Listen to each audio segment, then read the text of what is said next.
Hello guys and welcome back to another Eastenders episode review for 29th March 2022. I hope you're all doing well. And I think the episode started off with Tommy being interviewed by, I believe she was a police officer, just trying to get to the bottom of how this Sid guy or this Sid boy has been bullying him and how he was stabbed and everything. So she's trying to get to the bottom of it.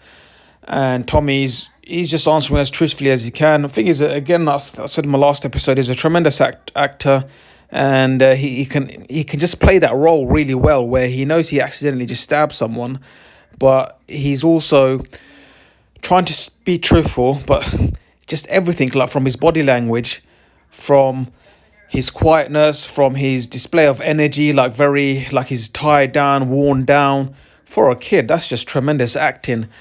And obviously he got his mum, Kat Slater. I feel it's a bit weird because she's fighting his corner, but she's the one that shopped him. I think she could have really asked him directly, why was he carrying a knife with him and stuff? Why was he doing this? And surely as a parent, you can connect the dots that my son or my daughter, if you were a parent, wouldn't just carry a weapon for no reason. You try to get to the bottom of it before you go to the police, and knowing that her partner Phil is in prison for a crime he didn't commit, and the only reason why he's there is because he didn't want to be an informant for the police and be a grass basically and put their family at danger.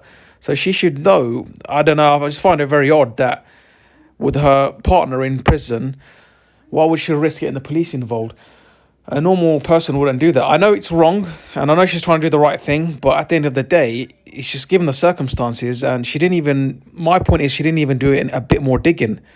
So anyway, it'll be very interesting to see where this goes, and if Tommy will be charged or given some caution, because even though it was an accident, he will still have some sort of punishment, I guess. I don't know if you want to call it a slap on the wrist, but I'm guessing it's going to be something bigger than that, because why was he carrying a knife?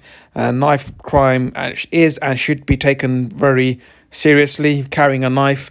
But I just really hate bullies as well. This Sid character, he got stabbed, fair enough, but he's been at Tommy's throat for ages.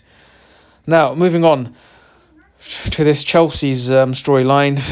I get it. She loves Jordan a lot, her son, and she's trying to do the best for him and giving him up for adoption.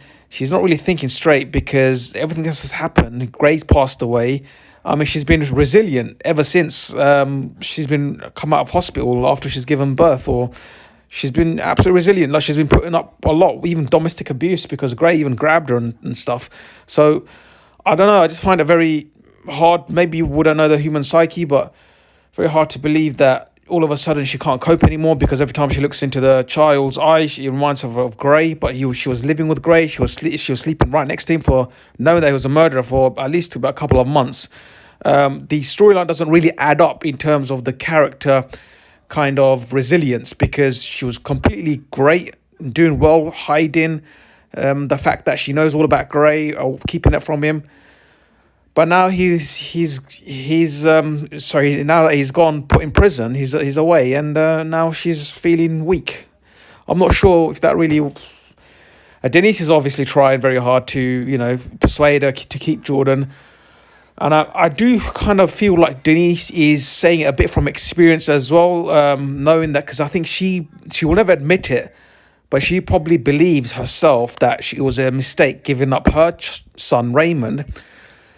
Now, she probably was thinking that she's doing the right thing at the time, so that's why she's persuading Chelsea, because she knows, obviously giving Raymond up was not probably the best idea, even though at the time it probably seemed her in her position. But yeah, and obviously she's happy with Raymond, and she just wants the same thing with Chelsea, and she's literally trying to say, give it time, it will pass, and you will feel much better.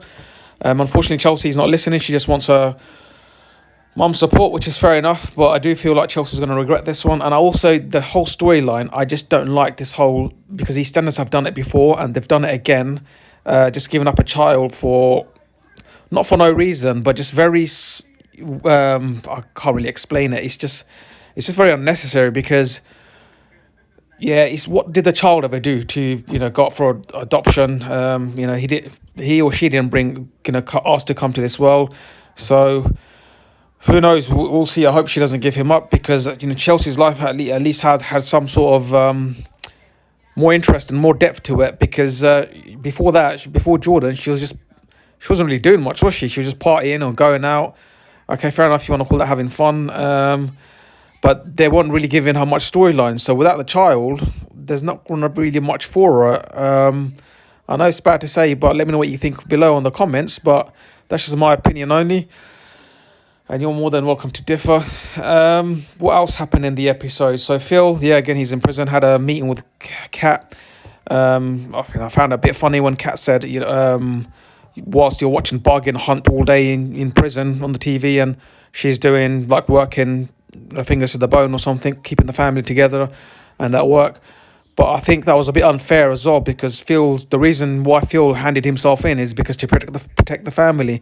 He doesn't want to be there. Well, she probably said it out of anger. So I think Phil's, he's being very calm, collected. I hope he's out soon. Other than that, in the episode, Bernie, oh yeah, she's back. She's like, I found it a bit weird because she's like having a go at everyone. I get she's 8 months pregnant, but I think it was the acting. The acting was perfect, but the storyline in more so is it's just a bit over the top. Like she's having a go at Sonia when she just had hello. Like little things like that just doesn't add up. Make sense. I get it's soap, but it's supposed to make it mundane. She's just the other thing I did feel sorry for her is because, when she asked at least 3 times on my count about the money to Rainey and Stuart, is she going to get the money straight away?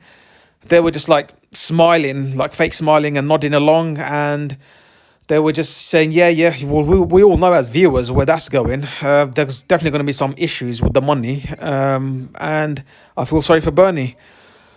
And let me know what you thought, guys, below. What you think about this whole Bernie situation. And I really hope you tune into my next episode review. Peace.